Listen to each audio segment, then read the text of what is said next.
Que peut bien souhaiter un philosophe pour la nouvelle année? Ou plutôt, que peut-il se souhaiter? Et par là même peut-être nous souhaiter? Et en particulier, quand il s'agit de Nietzsche. Et du Nietzsche qui sort d'une longue période de maladie qui l'a beaucoup fait souffrir. Eh bien, c'est ce que nous allons voir dans cette vidéo, mais ça sera après notre petit générique.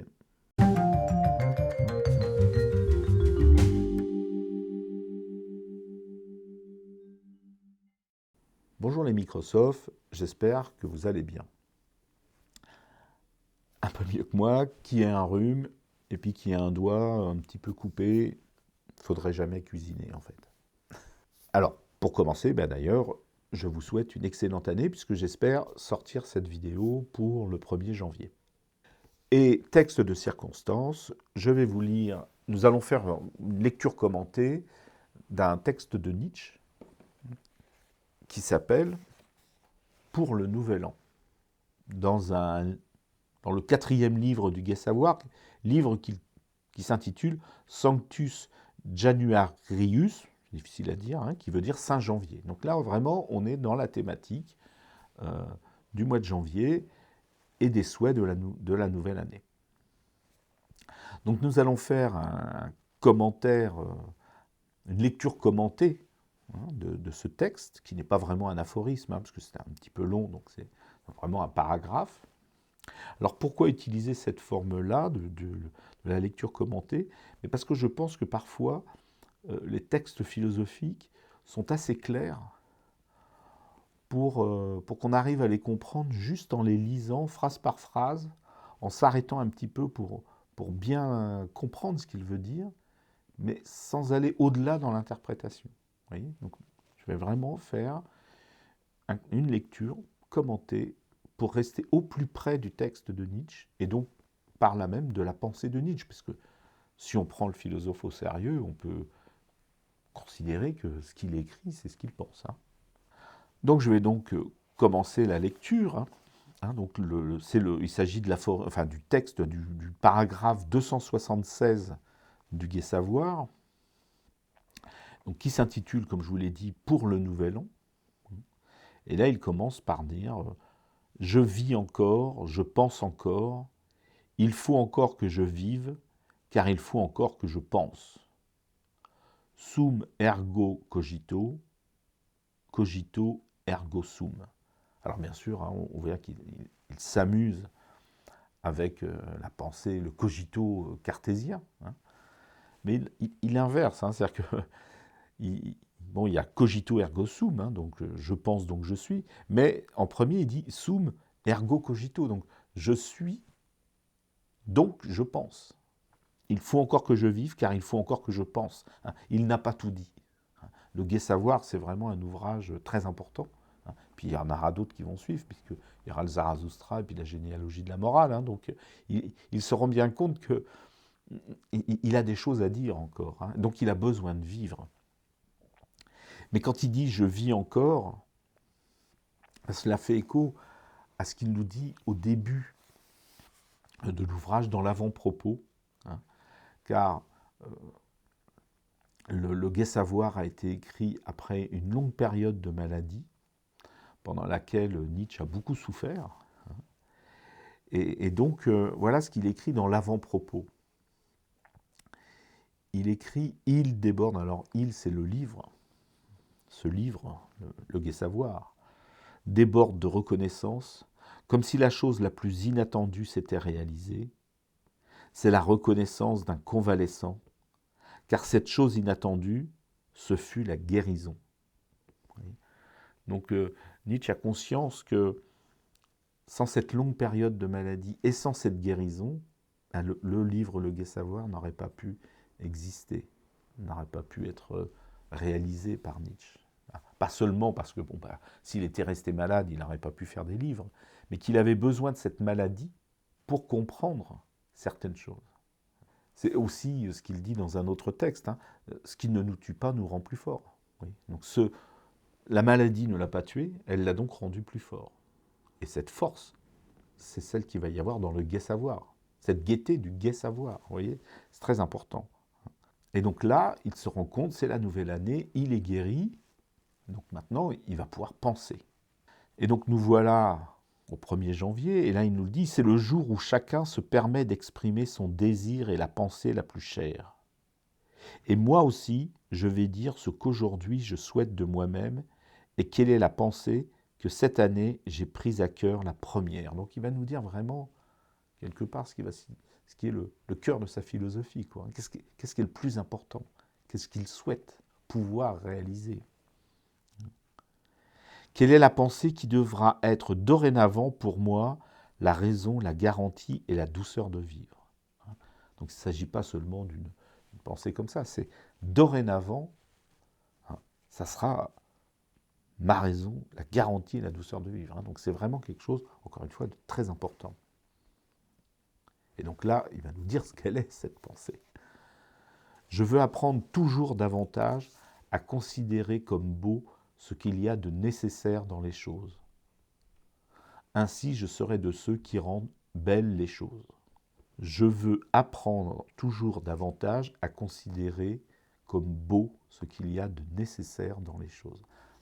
Je vais un petit peu décomposer parce que chaque partie de la phrase est importante.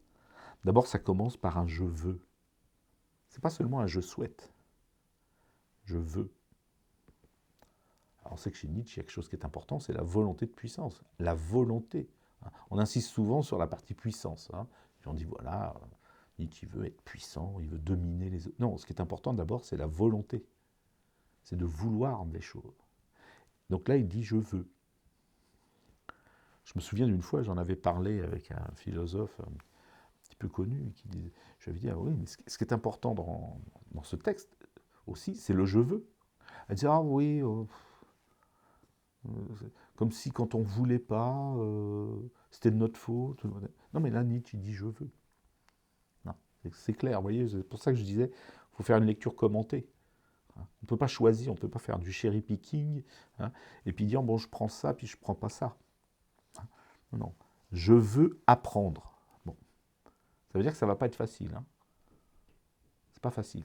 Il ne suffit pas de vouloir. Je veux apprendre. Toujours davantage, donc ça va être une progression, à considérer comme beau ce qu'il y a de nécessaire dans les choses. Donc la beauté, ça n'est pas un idéal, c'est pas quelque chose qui est en dehors de ce monde. On n'est pas chez Platon, là. On n'est pas, ni même chez Marx, qui veut, ce qui est beau, c'est ce qui va arriver un jour, dans un monde où il n'y aura plus de classe, etc. Non, non.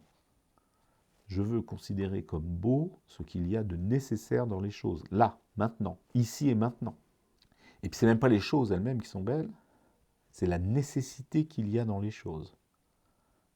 Et une fois qu'on a vu, qu'on a appris à voir la beauté dans ce qu'il y a de nécessaire dans les choses, alors, ainsi, je serai de ceux qui rendent belles les choses elles-mêmes. Une fois qu'on a compris que les choses, en fait, sont nécessaires. Voilà. Vous voyez, il y a une double étape. D'abord, je considère comme beau, j'apprends à considérer comme beau ce qu'il y a de nécessaire dans les choses, et ça me permet de voir belles les choses. Donc là, on est clairement, j'insiste là-dessus, on n'est pas chez un idéaliste. Des fois, on dit, Nietzsche, c'est un idéaliste. Bah non, enfin, c'est un idéaliste qui veut voir la beauté dans la nécessité, donc dans la réalité des choses, dans ce qu'il y a autour de nous. Et il enchaîne, amor fati, cette fameuse expression, amor fati, que cela soit dorénavant mon amour. Donc amor fati, c'est l'amour du destin. Fatum, c'est le destin. Ce qui donnera, par exemple, chez les Portugais, le fado. C'était la petite parenthèse portugaise. Mais ce n'est pas le destin, un destin où tout serait écrit de façon un peu arbitraire par une entité supérieure qui décide de tout. Non, non, c'est la nécessité. C'est l'amour de la nécessité. C'est le destin comme nécessité. Et que cela soit dorénavant mon amour de la vie, c'est l'amour de la nécessité qu'il y a dans la vie. Je ne veux pas entrer en guerre contre la laideur. Je ne veux pas accuser, je ne veux même pas accuser les accusateurs. Détourner mon regard, que ce soit là ma seule négation. Je ne veux pas être comme le lion de la seconde, enfin des trois métamorphoses de l'esprit. Donc le lion qui est la seconde des trois métamorphoses, qui combat les valeurs de la société. Donc là, Nietzsche, encore une fois, c'est pour ça qu'on dit souvent, Nietzsche, il se contredit, mais là, il ne se contredit pas, vous voyez. Le lion, c'est le négateur. C'est celui qui combat la laideur des valeurs de la société. Nietzsche, il veut être dans la troisième métamorphose. L'enfant qui est innocent, c'est oubli. Détourner mon regard, que ce soit là ma seule négation. C'est l'oubli, quoi. Ouais, c'est l'oubli de l'enfant. Donc je veux être affirmateur, et somme toute, pour voir plus grand, je veux n'être un jour qu'affirmateur. Donc l'amor fati, c'est l'affirmation du monde. C'est ce qu'on trouve chez Sisyphe. Souvenons-nous, j'ai consacré une vidéo au mythe de Sisyphe, d'Albert Camus, à la fin du livre, juste avant que Camus dise il faut considérer, enfin il faut imaginer Sisyphe heureux. Sisyphe affirme que finalement son rocher est son monde. C'est l'amor fati. C'est le Camus très nietzschéen, c'est avant l'homme révolté. Dans le mythe de Sisyphe, Camus est très nietzschéen, et le mythe de Sisyphe, et en particulier les deux ou trois dernières pages, elles sont vraiment très très nietzschéennes et très proches de l'amor fati. Et on verra, je ferai une autre vidéo sur l'éternel retour, où ce thème est à nouveau abordé. Mais donc, il ne veut pas nier, il ne veut rien nier, rien accuser, c'est pas le problème, puisque pour lui, les choses sont nécessaires. Donc, à quoi cela sert-il d'accuser la nécessité? Puisque si c'est nécessaire, c'est nécessaire. Ça ne sert à rien d'accuser. On peut ne pas apprécier, on peut ne pas aimer, on détourne le regard et on passe à autre chose. On agit, on affirme. On est dans l'affirmation, dans l'action. La nécessité vue par Nietzsche n'est pas un fatalisme, c'est une affirmation de ce qui est. Et c'est une invitation à l'action. Mais à l'action en faveur de une action pour, pas une action contre. Encore une fois, ce qui existe, c'est la fatalité. Et ça ne sert à rien de nier le réel. On reconnaît là aussi, par exemple, la philosophie de Clément Rosset. Nous sommes arrivés au terme de cette vidéo, qui pour une fois n'aura pas été trop longue. J'espère qu'elle vous aura plu, qu'elle vous aura appris des choses, qu'elle vous aura donné envie de lire. Donc, Le Gai Savoir, c'est vraiment un ouvrage important de Nietzsche.